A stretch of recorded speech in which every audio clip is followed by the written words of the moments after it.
ஜெயராம். என்னோட பாடப்போகுது அப்பர்னா. இப்போ நாங்கள் பாடப்போகிற திருப்புகள் தொந்தி செய்ய அப்படின்ற ஒரு கொஞ்சம் வேகமாக அமைஞ்ச ஒரு திருப்புகள். இதில் அந்த அர்த்தம் ரொம்ப இது மாதிரி தத்துவமான அர்த்தமானது. அது நம்ம வயசாகி முதுமையான நிலையில் எல்லாம் ஒன்று ஒன்றா நம்மளோட ஐம்புலன்களும் ஒன்று ஒன்றா அப்படியே செயலிழந்து அந்த நிலையில் இருக்கும் போது, அந்த ஒரு டெத் பெட்டில் இருக்கும் போது முருகன் மயில் மேலே காப்பாற்றணும் அப்படின்னு அருணகிரிநாதர் கேட்குறாரு. அண்ட் இந்த பாட்டில் ராமரை ரொம்ப அழகாக வர்ணிச்சிருப்பார். ராமரையும் சரி, ராமரோட மருகனான முருகனையும் சரி, முருகனுடைய தந்தையான சிவனையும் சரி, எல்லாரையும் ரொம்ப அழகாக வர்ணித்து பாடியிருப்பார்.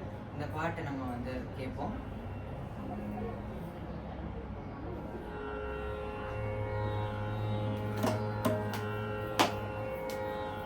சரிய மயிரே வெளிர நெறிந்த மசைய முழுகே வளைய